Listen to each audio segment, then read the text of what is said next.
What is it that makes it so difficult for a Muslim woman to approach the topic of divorce? If in any situation you depart from the marriage, Are dating apps haram? when a man and a woman are together, the third magical being that appears is Satan. Majority religion versus minority religion. There's that feeling of trying to not let what's happening in other countries affect the harmony here in Singapore. Wow.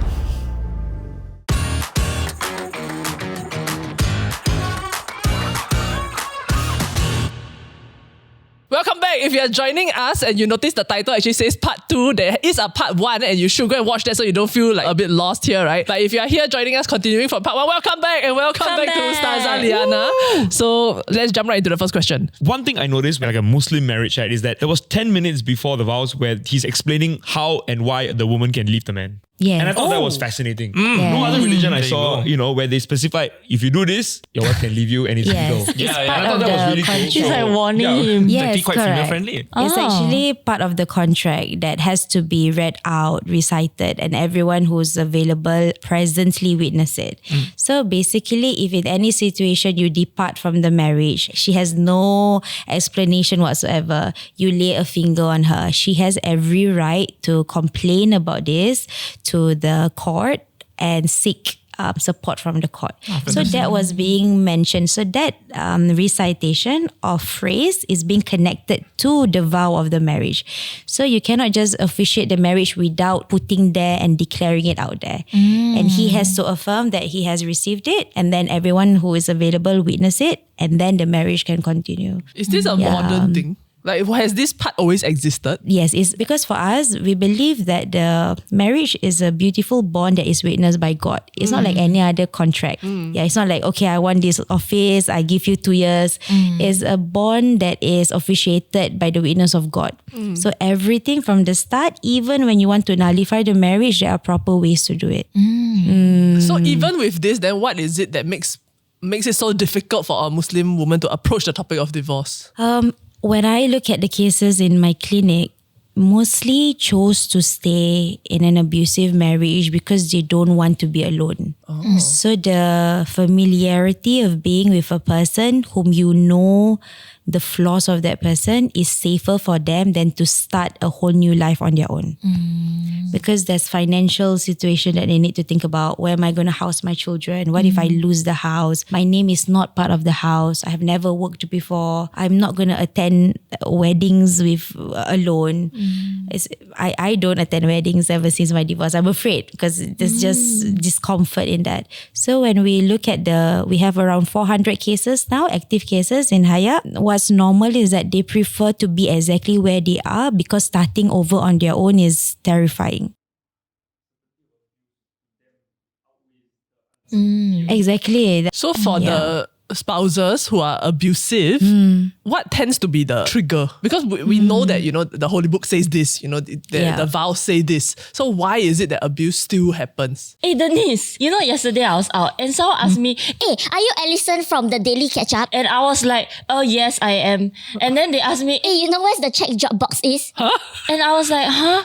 I had to pause and I'm like, people still write checks, man. Exactly. I thought nobody used checks anymore because now there are e-payments, but it seems like some businesses still rely on them. I've been hearing about it also. Yeah, and also right, the other day, another friend tell me, You have so many friends. yeah, I got a lot of friends. They tell me something called like electronic deferred payments. Like apparently there are new additions to existing e-payment options like PayNow, Fast, Gyro and Maps Plus. Oh yeah, EDP and EDP Plus, right? You can use these new e-payment solutions to make deferred payments in place of checks that are available to both individuals and businesses, and everything is done digitally. Oh, Let me show you actually. okay. See?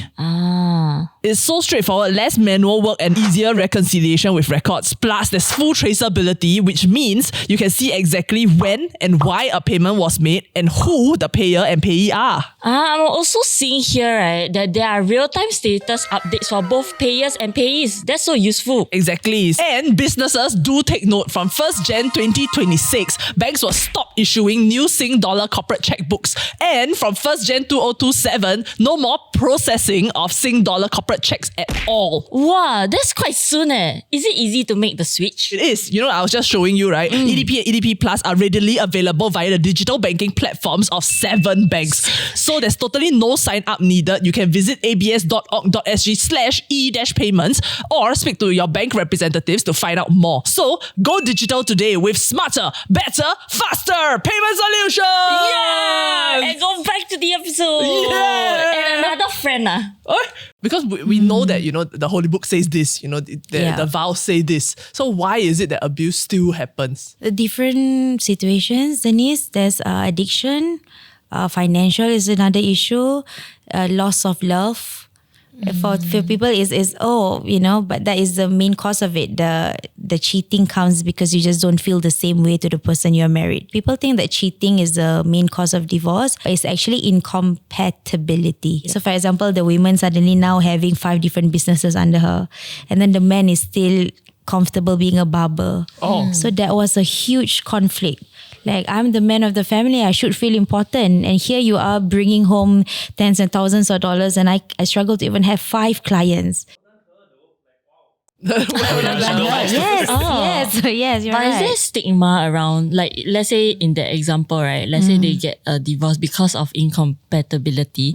Then is there like a stigma, like it's not a big enough reason to get a divorce? You can divorce for whatever reason, but the nature of the divorce is different. So for example, in Islam, we believe that only men can let go of the women, but the women too can go to court and seek to be let go. But the worst thing is the consequences that come after it. Oh, you divorce because you're no more successful than your husband, and then that leads to another loop of depression. And then okay, fine, let me go back, because even after divorce, you there is a term of rujuk. You can go back to your marriage. You can start over. So most women, because of the things that they went through by their family, they went back thinking that that's it. I tried. It was worse. Let me get back to him. And then the cycle continues. It's very sickening. Yeah. Okay, I have a question, but I have to ask it in a stupid way. But I mean no offense. So, I think we've actually previously talked about this with Ustaz Luqman as well, that there's a concept of like Muslim men being able to take multiple wives. And so if this exists, then Muslim men don't need to cheat. But from what we understand is that he has to go through the wife also. So how does that work? But then again, they can be Muslim, but they are also technically men. You know, they don't want... I love that. You know, they don't want the burden of supporting another wife. And then you see the amount of protection that a Muslim man have to give to a Muslim wife. If they don't want, it's easier to do, a hidden relationship and affair than to actually, have a wedding, deal with the fact that, why one is not enough, is it? Have children. And then if anything happens with the divorce, have to pay for the wife. So I think technically, yes, they are Muslim men, but they are men first. But, they think about what's safer for them, what's easier for them. Yeah, it's sad. Do you have women coming to you distressed by the fact that their husband have asked them for permission to take another wife? Yes, some of them are perfectly fine, and some of them are, of course, asking for divorce because they cannot share according to them. Yeah, so again, dependent, we listen to the husbands. In some cases, we listen to the women as well. Yeah, and then in some cases, we have to listen to the children as well, because marriage is not just the husband and wife, it's also children. We always hear about the 4-wife thing, but is it common in Singapore? I don't know. It's not common. It's legal. It's legal? But it's not common. Does the first wife have, I guess, priority or more so-called decision-making power? For example, I thought I would be okay with it. I allow my husband to go through with it. Now there's a second wife, and then now I'm feeling that feeling of jealousy. Can I say, please get rid of her? The wife doesn't have the decision power to ask the husband to divorce. She doesn't have the decision power. No talak by proxy. Yeah. So she can say, I cannot continue with this. And she can request for a divorce. But at the end of the day, the husband choose to let her go, or she can choose to let the marriage go. Right. Yes. If I'm not wrong, right, there was a term that actually Ustaz Luqman mentioned that you cannot say when you're in a marriage, or if you say 3 times, then it's like, it happens, like the talak. Yes, talak. If I'm not Very wrong. good. Yeah. Oh, sorry. Hey, no, but we are not married. None of us says So I can say as many times as I would like. Yes. What is the significance of that? And can a woman also use that term? If you say it 3 times, meaning your wife has to be divorced to you and then have to marry someone else, divorce from that person, and then can go back to you. Wait, what? Sorry, so they have to divorce from you, get married again. Yes, so That's the it's meaning. a very, you cannot just anyhow demean a person like that. When you say I talak, it's like I let go of you 3 times. I talak you. You're putting that person in a very small position to the point that in order for you to have that person back, that is the processes you have to go through. Divorce first from you, went through the 3 months of grieving after the divorce, and then finally truly fall in love with someone else, truly fight properly fight, not fight for the sake of wanting to get divorced, and then can get married to you again. Well, who created this term? It's our religion. Wait, at the risk of being pedantic, so then talak, then you fall in love, talak again. They Yes. come But back. then does that incur its own talak tax? Like, do you have Yes, to? that's a separation. That's a separate thing. It will be Oh sadder my for the Lord. women if the man give her another 3 sets of talak. Like curse her like that. Yes, so it's a big deal for men to use the word talak once, twice or 3 times is on you. You have to be accountable. So, but for women, if let's say she's not happy, she can call in Sharia court and she say, okay, I need counselling. So that's exactly what we're doing. We are offering couple support because the term talak, once you activate it, ayo, that's the word. Yeah, it's easier. And when you say it out of anger, there will be a situation where we have to assess. Is it out of anger? Is it by accident? Because if it's by accident, if it's out of anger, is it you're drunk and you say it? All these things we have to consider. Yeah. No tolak. You also can take back lah. Yes. The term is rujuk. Rujuk means you come back. But to come back after the word talak is pronounced, it has to be mutual. If the man wants to come back, the women doesn't want to come back, bye-bye lah. You already used the word talak to me, then suddenly you want to rujuk. Oh my God, this is like a fixed session. This is like it's my class. This is like a class. Yeah, but for when they come to our clinic, then it's more about what do I do? How do I move on? How do I tell my kids? Yeah, because that is straightforward. That is okay, he did. Then we would ask, were there? And when you say it, you have to have witnesses. You cannot like, I talak you, and then the only witness is your cat. Then how is the court going to certify?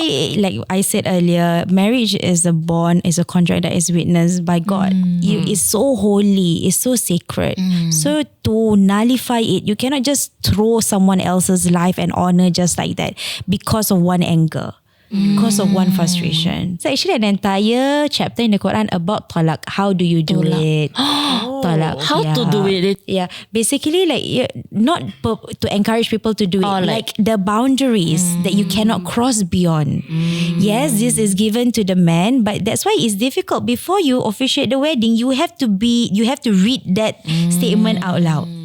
Yeah. It's so interesting because I appreciate that, because I feel like there are a lot of couples that sometimes they argue. It gets to a point where in their relationship it's just like not happy then break up lor. Yeah. And they throw this word around, you know what I mean? And I feel like there is a weight to this word that maybe it's almost like a reverse safe word. Yeah. Sure, you could put it like that. So we are very big on, for example, if you want to treat her with kindness, but if you cannot continue being with her, then you let her go with gentleness. It's you cannot undo. That is the mother of your children. That is the father of your children. That is a daughter-in-law, the son-in-law.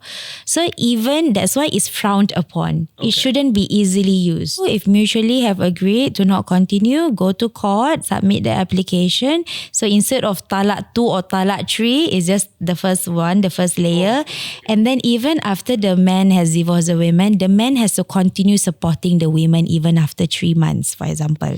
You have to continue. So that is what is called the iddah. So the 3 months we call it the grieving period. So the woman deserves to grieve and the man has to support her while she grieves. What does the grieving look like? Like, is there like a specific thing that I need to be doing? You cannot get married within the 3 months. Okay. Like, woohoo, I'm out. I'm going to get married again. You cannot, like divorce party. You have to know that, okay, now before this, I was a married woman. Now I need to continue the honor of someone who's recently been divorced. So the way you carry yourself is a different thing. And then after that, the man has to also support the wife for the days and numbers that they were married. So for example, you're married for 10 years. The court will decide based on the husband's affordability how much he should support the women for the 10 years that they were married. Yes. This very 1 month for every year of It's service. it's about honoring. Now, yes, we had the marriage didn't go through, but how do I support you? It's really a religion of protecting the women. So I cannot agree when people say Islam is oppressing the women, because to the point that you want to let go of her, all these are upon you. Financial, the emotional support, everything is upon you.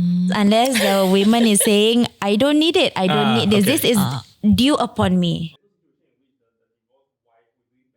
Yeah. No. She can choose to let go, but some men would find this a form of injustice. Yeah. But it's all about protecting the women. Especially, I have a case in our clinic. She's 60 years old. She has never worked before. Her husband is a millionaire. Now she's 60. What is she going to do at 60? How is she going to start a company or her life at 60? So these the things that we have in Islam is very protective of her. She didn't know about this. So we say, no, the court is going to provide this for you. She was very grateful. It helps. But in situation where the man felt that this is a little bit of injustice, then this is between them and God. I actually heard from some of my friends that, it might sound a bit stupid. I'm not sure. I want to clarify. Like, they say that dating is haram. From what I heard from my friend, right, is that if say I'm interested in this guy, then now I need to go and tell my parents go and tell his parents, then suddenly we are like engaged, and then now we can start dating. So then I'm like, I wonder if this then contributes to like a situation where I find myself stuck in a relationship, then now I need to get a divorce, and then there's a whole other issue there. No, okay. Then I just want you to know that if I get this right, I'm not coming to work tomorrow. Get what right? And why are you skipping work? Wait, haven't you heard? The 2025 Revolut #Hunt the Mouse is already happening from now till 14 December 2359. You mean the event where there is a gold coin worth $250,000? Exactly. So they'll be releasing one hint per day on their social media. You can go to Instagram, Facebook, Telegram, and then go to this URL down here to make your guess. Then why are you still here? Why aren't you out in the bushes?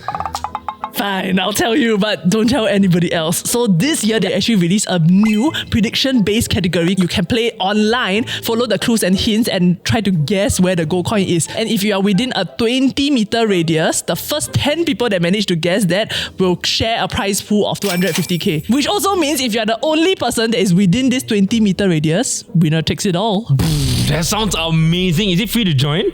You do get 3 free guesses. On top of that, you have to complete like brand actions or missions. But since Revolut is also a title sponsor this year, if you're a Revolut account holder, you do get an extra guess when you complete the mission. So if you're not, do sign up. I will. Now back to the episode. Okay, then back to this.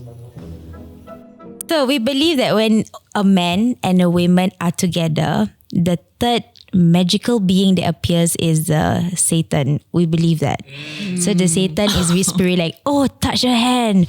Oh, hold his finger. Oh, let's go. Yeah, there's like whispers that are just going to worsen it. So we believe that the temptation, we are human. Temptations exist, desire exists, lust exists.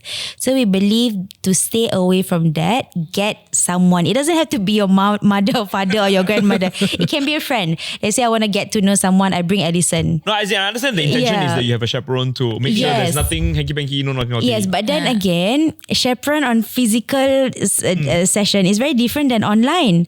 So you might suddenly slide a DM on his, and then he slide a DM on you, and then things can go fire from there. So how do you keep up the honor as a Muslim? Tell yourself, okay, hold on, I'm interested. Ask the right questions. So we don't use dating, we use ta'aruf. a new word. Ta'aruf. Ta'aruf. Ta'aruf means to get to know the proper way. Ta'aruf. Yeah. So some of the questions, we actually have a ta'aruf session in our network. What we did was we have a room full of men and women, and of course, Edison, there are more women than men as always. The men, I don't know. Men are all the good Men. ones. What's going on? The good men are There are more gone. women. I remember it was at Lifelong Learning Institute. It was a session. We call it Soulmate. MADE. Yeah. So we prepare some of the questions. The questions is like, what are the kind of books you read? Have you been engaged before? Have you been married before? Do you have any health conditions? That is ta'aruf. You don't ask questions like, what is your favorite bubble tea? You don't ask that kind of questions. Yes, important. You can. But you go to the serious thing. For example, will you be okay if I don't wish to vaccinate my children? Serious questions. Yes. Do you have credit card loans? How much? Debt. Do you all this? It's their engagement Yes, encounter, but the first encounter. Yes. And then it's ta'aruf, is getting to know the person. Yes, correct. So it's about just making sure you don't overstep the boundaries. You take care of yourself. You take care of the honor of being a Muslim woman, a Muslim man. And we believe that physical intimacy is only after you have officiated the wedding. Yeah. Is there a situation where I say, like, if I'm a girl, I like the guy doesn't like me? Aiyo. I don't know whether he like me. So I tell my father I'm interested in this person. Yeah. Then go and talk to their family already. Yeah. Raise him up for Like, can you reject? You can reject, but you don't have to get your father to do it lah. This is not halaling already. This is you being a chicken and not knowing when to tell the guy. I don't want. Next question. Are dating apps haram? I would say it's cleaner because you don't meet, wink wink. But the amount of lies that exist in a dating app, that is something that we don't have control in. Yeah. Like my friend says he's 180, but he's really not. Yeah. Yeah. Don't say that. Is there like the lies? Like for example, is it Tinder, right? As an app is considered like haram. But coffee meets Because bagel is okay. But Musmatch. No, but like But Musmatch. What is I'm going planning to on start in this conversation?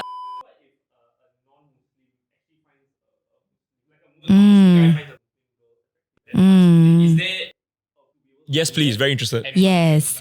So okay, first you can say hello, assalamualaikum. No, I'm kidding. I was seriously going to do that. So is that no? don't shake hands. It would. Yes, don't shake hands. Sure. To basically like any other women, Alison, we love to be treated with respect. That's right. Yeah, like how you would treat your mother. You love her, you adore her, you respect her.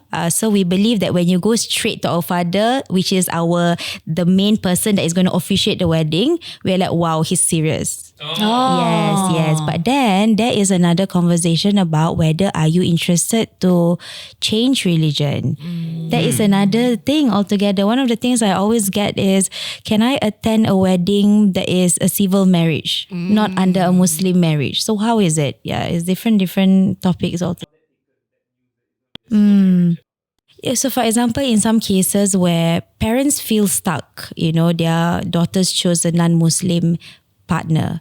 And then they say, if I go to the wedding, I'm enabling that, my daughter is getting married to a leader and then the leader belongs to a different religion. So they are stuck. So our response would be, okay, what's more important for you? To show up for your daughter or for you to uphold your religious values? What's more important? Sometimes the husband and the wife have entirely different focus.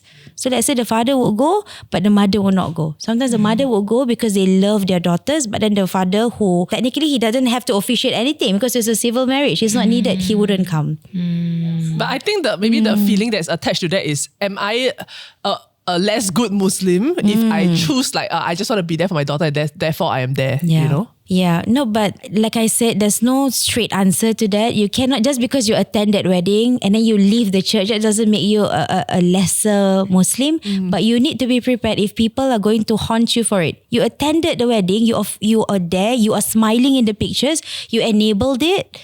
So it's usually the monstrous consequences and attacks that happen after that. Yeah. Yes, it's more than that. You need to understand, you being present because your daughter and you have a very bad conflicting relationship for years, and things are now starting to get better. But then you also have your religious values to uphold. So it's very difficult for Muslims to choose. What do you choose? You choose daughter? You choose religion? So I cannot give an answer that's like, okay, this is the guideline, this is the manual. It's really depending on the attending. How long was the conflict? How long is the ceremony going to happen? Who else is going to accompany you? Yeah, so it's a lot of attending.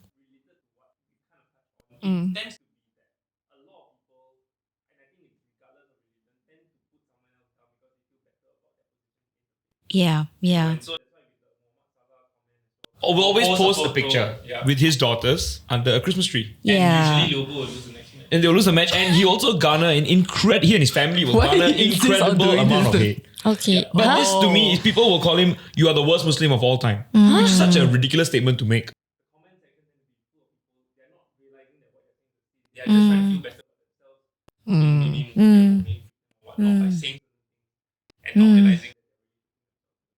Again, even we, the one who's looking, we don't see badly of the person who attacked Muhammad Salah.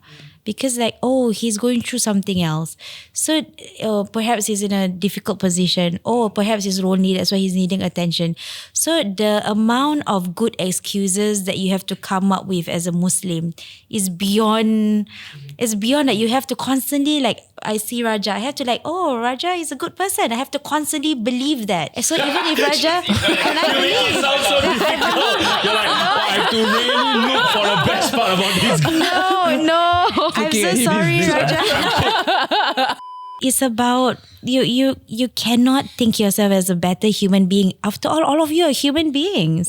All of you look alike. You know those Lego pieces. All of like imagine God look at all the Lego pieces and you are in that Lego pieces. How dare you think you're better than the other Lego pieces? What do you have, wings? Oh, but what if my comment, right, is not like, hey, you're such a shit Muslim. Yeah. It's like, oh, brother, fellow Islamic brother, like, do you know that in the book Muslim it says brother. this? Muslim brother. Sorry, fellow Muslim brother. In the book it says this. And then I comment like a long comment to like educate him, right? Is that okay?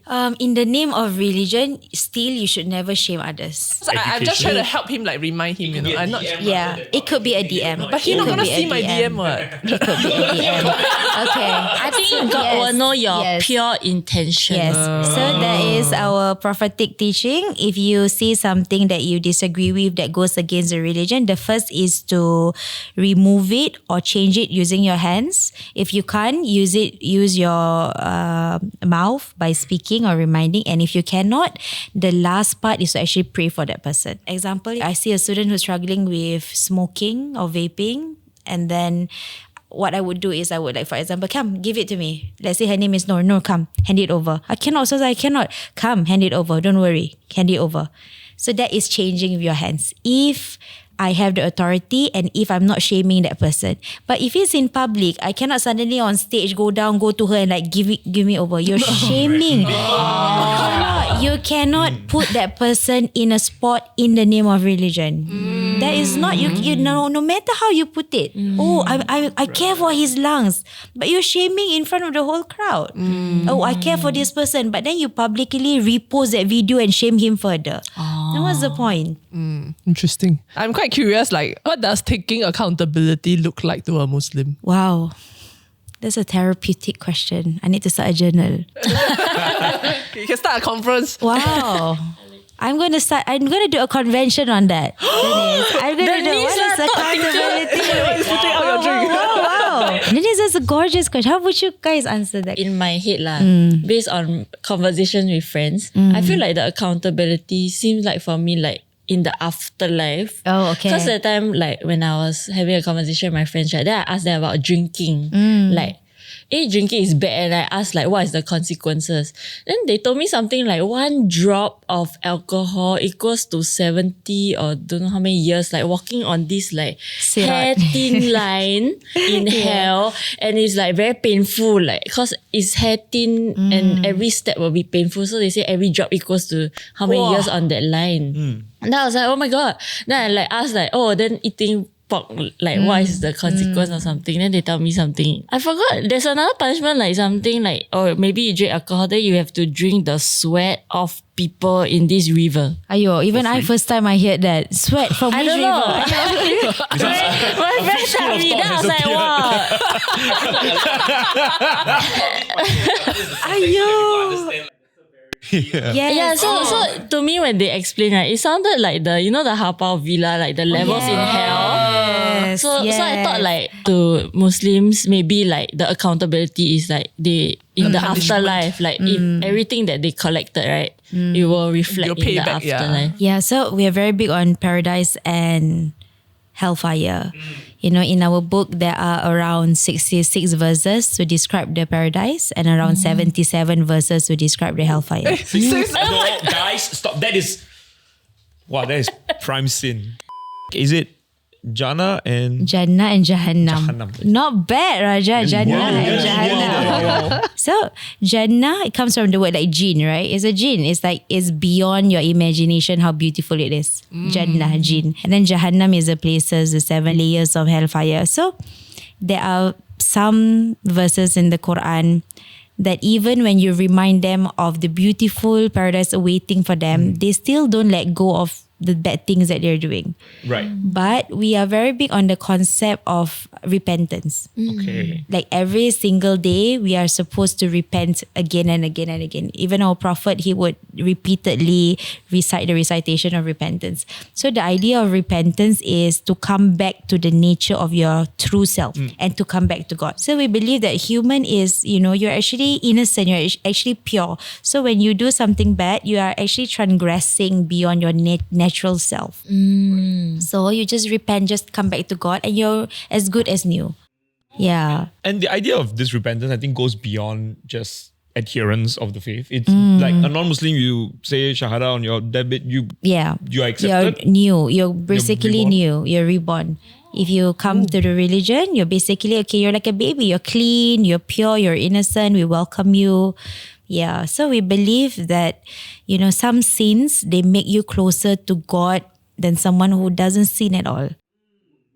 Some moments of your life when you falter, and that's the moment that you find God, you find your true self. We believe that that's a better moment than someone who basically life is looking good on them. They don't feel anything. They're complacent. Okay, I got God. I got the paradise. I'm safe. But there is that need of, accountability, that need of like, I want to be better. Oh no, I haven't done enough for my religion. So if you don't have that yearning and seeking, you're just a complacent Muslim. There was a line that I had a friend share with me long ago, because when I was first exploring the Christian faith, then I had a lot of questions. Like I'm a skeptic and I'm a cynic, like in a sense. Then I was actually told by one of my previous cell group mates that like, oh, you shouldn't ask so many questions because you might cause someone else to falter in their faith, or like you just need to have the humility to know that like God is greater than you and you are not able to comprehend some of these things. Which, okay, sure, but then to me it's like I don't believe that God is a God that cannot stand questioning. Like, if he is that, then I don't want to believe in a God that's like that, ma. And then something that was very comforting to me that another friend actually said to me in the same period of time was that when you wrestle with God, you touch more of him. And I feel like that resonated with me with what you just said. Yeah. Because to me, I wonder if accountability is just between me and God. Like you said, I left a lot of hate comments today out of impulse. And then during my prayer sessions, then I tell God about it. I repent, I do the prayer, right? But then after that, do I then need to go and delete my comment? And then I say, hi, sorry, just now I said this, but I shouldn't have. Apologize. Technically, in our religion, we believe whatever that you have to settle with people, God cannot settle it for you. Yeah. So if Like I handle heard your own. Raja, Hari Raya, I have to like, Raja, send him an official Hari Raya card, and I am so sorry. On this date, I did this, blah, blah, blah, blah, things like that. I apologize, I repented, and I hope you accept my apology. But Raja on the other side, he can choose not to accept the apology. Wait, when did you speak? I didn't even know about this. Yes. So there are two ways. One, if you are really ready and the consequences that's going to happen. For example, relationship can be severed. You can choose to tell the truth, or what you can do is to undo what you did by speaking good things about Raja, for example. But then again, it's accountability. Like, if I did something wrong with Edison, I cannot, oh God, forgive me. Because I have to seek forgiveness from Edison. That's how much we honor humans in our religion. If I hurt Edison, it's only up to Edison whether she wants to accept my apology or not. Situation. Speaking of forgiveness and you mentioned Hari Raya as well, like I believe like a common phrase is Maaf, Zahir dan Batin. Nice. Maaf, Zahir dan Batin. He's like, oh, I'm getting all the... Wow. So maaf is apologies. Zahir is what is external, and batin what is internal and unseen. So when you say I apologize for the things that I've done, whether externally and can be seen, or whether the things that I've done internally and cannot be seen and unnoticed. Yeah, maaf Zahir dan batin. No, do I say this to specific people, or is it like when I reach a house, then it's... Anyone that you feel that you have done something wrong to. But again, like if I were use the example, you know, if you did something big, you cannot just Hari Raya maaf Zahir batin. It doesn't qualify. It's like, okay, I've done it, God, I've done it. Okay. You know, you cannot it doesn't qualify the intensity of what you did. The rights and wrongs. You have to, I apologize if I have abandoned you, if I haven't been there for you during your difficult times. You cannot Hari Raya, because Hari Raya becomes a day or two of maaf Zahir batin. It becomes a uniformed conversation instead of properly go back to intention. Our religion is very big on intention. Yeah. And then some people put it on social media. Today is a day I apologize to any one of you who feel hurt by what I said. the black frame with the small text. Text, yes, exactly. Yeah, on a positive, like I have seen certain IG stories during Hari Raya. Yeah. Like some of my Muslim friends, it's really quite emotional. Like when they're apologizing to Yeah. their parents, and then they end up crying and hugging. Yeah. For like Although that is not from the religious culture, that is from the Malay culture. The first day of Hari Raya, you do that. But for us, you know, seeking forgiveness and forgiving others is an everyday thing. But it becomes like it's an innocent thing, but that's what usually happens before the group family photo. Yeah. Okay. You see, so when they take family, it's like everyone, smiling. Yeah. So personally, I don't agree with that, because I think every day should be a day where you seek forgiveness, you hug it out, not put a camera, put a video. You accumulate all the... Yes, because by then, because one of the condition of seeking repentance is to do it immediately, fawran. So if you have done something wrong, immediately you feel the guilt, the remorse, you seek repentance for it. You don't wait. The next Hari Raya is in February. You don't You don't wait. You forget the essence of the guilt. Yes. One thing that I was very, very intrigued to know was that I went around, I think, Haji Lane and Arab Street, and I saw posters of, I think it's almost like remote korban, where you can actually pay for the slaughter of the sheep overseas rather than in Singapore. Yes. I was like, this is quite cool, because it's done in Australia usually, I think, nowadays. And then they will ship the meat to you in Singapore. Yeah, And or you can distribute it to those who need it over. Yes. So Hari Raya Haji is Eidul Adha, which is technically like a bigger Hari Raya for us. So Adha comes from the word sacrifice. So we believe our Prophet Ibrahim, the father of the prophets, he had a dream to sacrifice his son, Prophet Ismail. And he told his son about it. He consulted, I have this dream. And then being a young child, Prophet Ismail said, if it's an instruction from God, go ahead. So the conversation between a father and a son, like, can you imagine you telling your son, God asked me to sacrifice you, that is going to go to police report or something, right? But in this situation, the level of trust that Prophet Ismail had toward the father was like, okay, if God asked you to do it, then there's goodness in it. So Prophet Ibrahim was ready to sacrifice and to slaughter Prophet Ismail, but with God's will, it was actually turned into an animal. So to know that both the prophets are ready to follow the instruction of God, it was a beautiful incident. So that's why, because of that story, now Muslims around the world, during Hari Raya Haji, we slaughter and then we distribute the meat to those in need. Hari Raya Haji. And like, I think, it happens in Singapore. And I think, if I believe correctly, because of COVID, that's when they started to see how they could do it overseas. Correct. It seems interesting. So Hari Raya is a festive season. You share it around. A more superficial version question that I have about Hari Raya. No, so as in, for example, like Chinese New Year or like in like Taoism, right? Like red represents auspiciousness. Yes. What is the significance of green to a Muslim? Or like why is it during like Hari Raya I give like a green packet or like all the decorations tend to be a bit more green, right? Green and white are considered our Prophet's favorite color. So if you go to the city of Medina, where his physical body is believed to be there, the mark that was made on top of the mosque was that green dome mosque. So most of the domes are different color, but the dome that was representing that's where the Prophet lay is green in color. So it is considered one of his favorite color, green, based on prophetic traditions, based on what the companions wrote about him, stories. And While we are on the topic of Medina, maybe we can move to Mecca a bit. What's in the Kaaba? It's basically why is it black? Right? Oh, sure. Yeah, why is the Kaaba? The question that was often asked, why is the house black? So basically, the cover of the Kaaba has been white, has been red, has been different colors before. But black is because of the thousands, even millions. Now we have 11 million people visiting there. It's for hygiene purposes. And they only change it once a year. So to take care of it and to make sure it doesn't, become dirty, instead of white, they continue the color black. Yeah. Okay, no, that's fair enough. Yes. Yes. What's inside? It's actually an empty space where people can pray, but not anyone can enter. Only those, the families that hold the key can enter. Hold the key? Yeah. I'm pretty sure the royal family. So for us, when we come, we are not allowed to enter the Kaaba. We are allowed to circumambulate around it to pray in the holy mosque.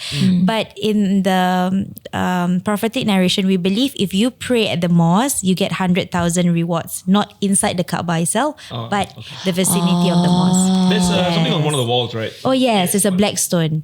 So the Hajar Aswad, we believe, is a piece of stone that God sent it from heaven to prove that heaven exists.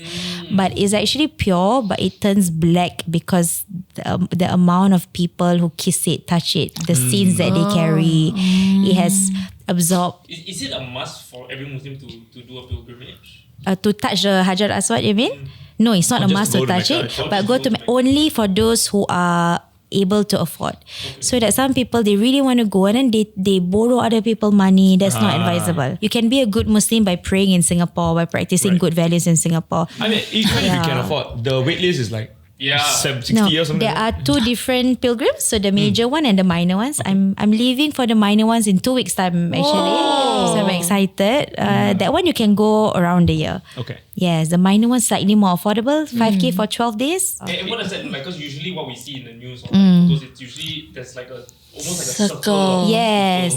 So we believe number 7 is very special for us. Just 7, okay? Not 6. Number 7 is very special in Islam. So we believe there are 7 layers. We believe there are 7 days in a week. And then we believe that we have to go around the Holy Kaaba for 7 times, following what the Prophet did. And every round there are specific prayer to read. So for example, what I always tell my students, the first round I would pray for my health. The second round I would pray for my parents. The third round I would pray for my children. The fourth round I would pray for my, career. So you specify what to pray because it can get overwhelming. The movement itself, it can get overwhelming. The sound, the birds, and sometimes there are, grasshoppers that can also disrupt your focus. So we believe that while we are doing the rotation, the angels on the 7 heavens are also doing their own rotation. You can recite, you can just sit in with the silence and do your reflection. But because of the overwhelming number of pilgrims, there are conflict. There can be conflict. People accidentally, and we Singaporeans are very small, and then suddenly you have those who are bigger in size. They can actually it becomes like Avengers kind of fight. Oh, then what happens to my evolution? Yeah, that's right. Very good. Good question. Very observant. Good job. For women, we are mostly covered, so our skin are slightly protected. But in situation where there was an accidental contact, your evolution remains valid because of the situation of where you are. I see. But you cannot use the same ruling in Singapore. You cannot go concert and then say, okay. Oh, it's the situation that happens. You cannot. I'm on a plane. Yes. I'm traveling. Yes. I need to pray. Yes. How do I figure out where to You Is it a pray. dynamic? Yeah, is it a dynamic position? So how do I even pray on the plane? If you have, for example, Saudi Airlines, they actually prepare a praying space. Yeah, they would tell you, okay, this is the position. But in a situation where there are 3 other passengers next to you, you cannot be disrupting them. Religion shouldn't be in a form that is disruptive for others. So you pray exactly where you are because it's already timing for prayer. And then once you have arrived, you can pray properly, you can redo the prayer. So what we did was we put the position of where we left off, where we are going, the timing, and then they automatically do it for us. Technology. Wow. Thank God for technology. The other thing was that you mentioned was timing. So then which time zone do you follow? I'm grateful for the technology because we put in like Singapore. I left Singapore at 3:30 p.m. on this date and I'm arriving in Mecca on this date. So what they do is like, okay, pray your mid prayer 4 hours after departure. They actually give you specific answers. That's so good. You're trying to make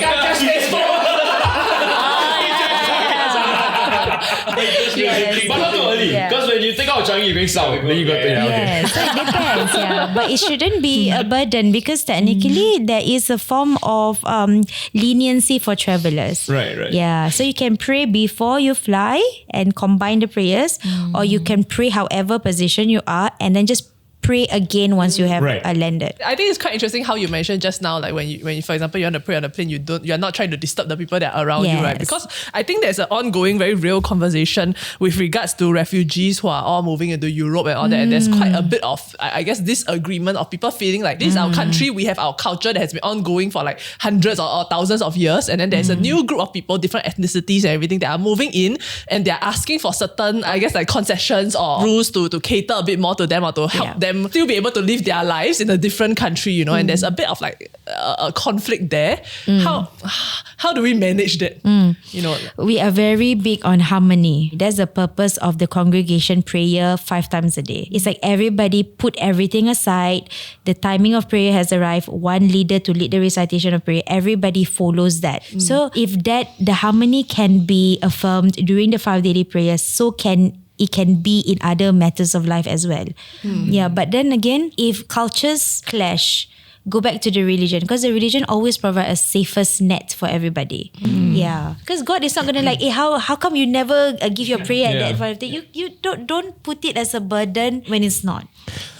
in Singapore specifically, right? Is there currently an ongoing issue that I guess like people are dealing with? I think just to call out the elephant in the room, that the Gaza issue, the Palestine and the Israel issue, there is no space for oppression at all. So it's a lot of, we have to manage their frustration, their helplessness.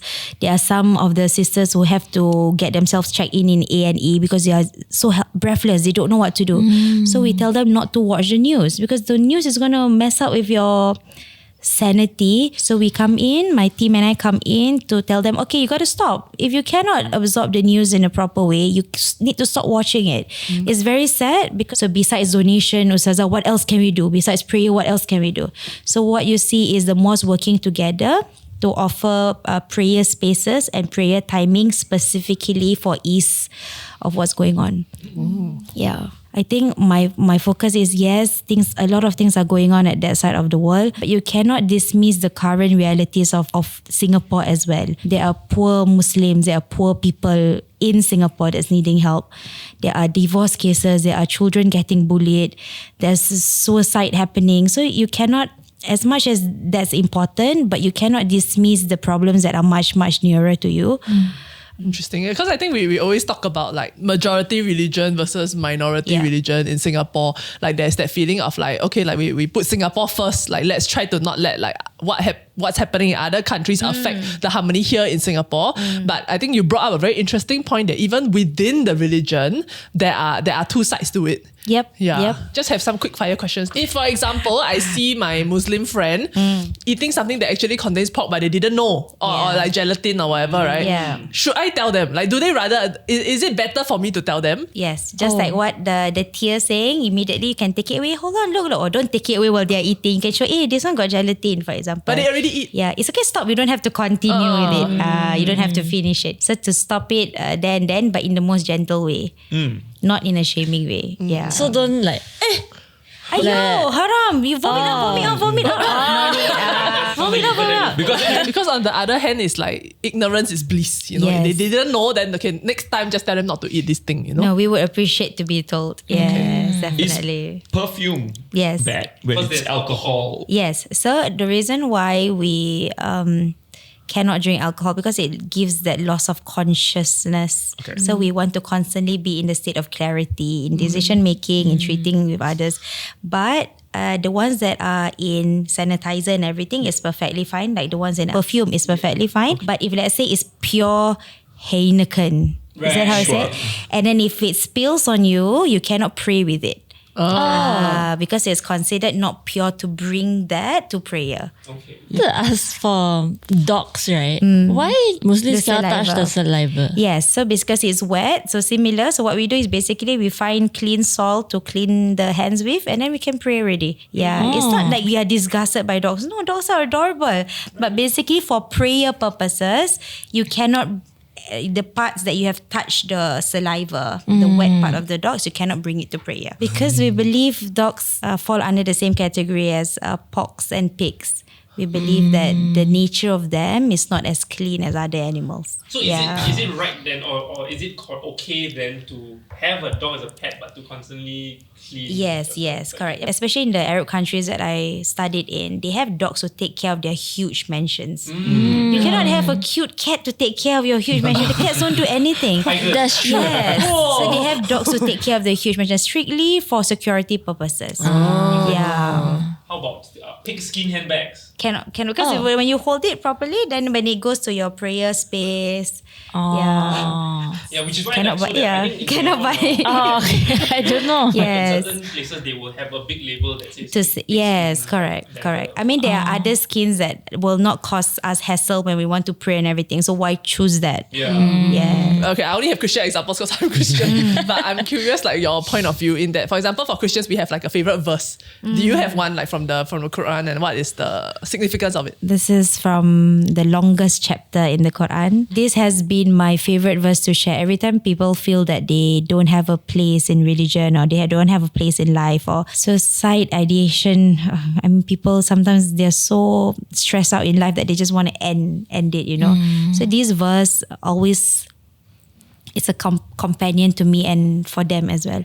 So God says in the Quran, وَإِذَا سَأَلَكَ عِبَادِي عَنِّي فَإِنِّي قَرِيبٌ أُجِيبُ دَعْوَةَ الدَّاعِ إِذَا دَعَانِ فَلْيَسْتَجِيبُوا لِي وَلْيُؤْمِنُوا بِي لَعَلَّهُمْ يَرْشُدُونَ. I get tears already. I cannot cry. That was beautiful. So God says, and when my servant, so he didn't say, the people or human. He didn't humanize us. He said, my servant. So there's a form of closeness. So he said, and he didn't say if, he said when. So when my servant asks you, Prophet Muhammad, where am I? Tell them that I'm near. It's like you always feel like God is far, but He is saying, I'm near. وَإِذَا سَأَلَكَ عِبَادِي عَنِّي فَإِنِّي قَرِيبٌ أُجِيبُ دَعْوَةَ الدَّاعِ إِذَا دَعَانِ. And I'm here to respond to a single prayer by a single person. Wow. So He didn't say a prayer or prayers. He didn't say from a single person who's practicing. He didn't say, I am answering prayer only from a practicing Muslim. Ayo, what is this? Hari Raya gift, is it? Ayo. So he basically said, tell them that I'm near and I respond to a single wish. So you don't have to be, there's no burden in religion. If there's one point of time that God comes to mind and you call out to Him, He said, I'm near and I will respond. There are 99 names. Why He chose that to describe Him? Then He could have said, I'm the punisher, I'm the this, I'm the that. But why did He choose to represent Himself as near?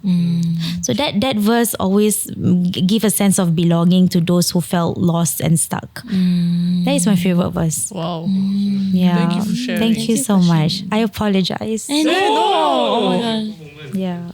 Is it must sing? As in like when the verses are read, is there a specific cadence to them? There's an art to reciting it. I don't have a beautiful voice. I tried my best, but there's an art to do it. Your voice is beautiful. So like the proper way to read it is Bismillahirrahmanirrahim. You can beautify it Bismillahirrahmanirrahim. You can beautify it. Anugrah voice. Yes. Oh wow. You watch Anugrah? No, but I can recognize talent when I hear it. I can just recognize the voice when I hear it. I go to RCC once every year to offer comfort to those who have families who have passed on. So this is a yearly affair by the RCC to invite different religious leaders from all the different religions to offer words of comfort. So you have a room of 100 people who just lost their loved ones. And then this was at a church. So we had to lit up the candles to remember them. So I would always recite some verses of the Quran, and then the other religious leaders would always recite theirs. It was a beautiful crying fest of grief where we support each other through religious words and recitation. Yeah, so those usually one of the things that I read. So thank you very much. We've come to the end of our 10-hour session. 10 hours. With Ustazah. As you can see, everybody has eye bags now. But Aiyo. I think I really enjoyed like getting to know the faith on a much deeper level, and I think for myself also in a very different way. Yeah. So thank you very much for being here and really lioning us all our questions. Thank you guys. Like, share, subscribe, comment down below if you have more questions, and we'll see you in the next one. Bye-bye. Is there a specific way to wear? We will learn. We are about to find out. Can I touch your head? I can. Okay. You are. The silence. This is the inner. Oh. There's a whole layer. Wait, it makes so much sense that there's an inner layer. I just like to say like, You look great, by the way. but I think like when a Chinese wear hijab, right, different than a Malay lady wear hijab, because they have like bigger eyes. Like you know what I mean. Their features are very like big and like. Should they cover her ear actually? Like, does the ear need to be covered? If it's comfortable for her. If not, she can just remove it. You want pin or you don't This is pin? actually remarkable. Anything. I don't usually use pins. So I'm just gonna Okay, put no it. pin. Yes. This is actually The really cloth is so cute. comfy. Yeah, if it looks very soft. Ta-da! You're done. Wow. Does it cover all my hair? Yes. Totally Even the cannot see. back? I think the back. The back never can't ties. see. Oh, I never tie. Whoa. So I don't put a pin. Oh. Can I wear a cap now? Over this. Can. It's a Like that. It's a trend. It's like Because a the Gen light, Z the trend. sunlight, you still have the cover. So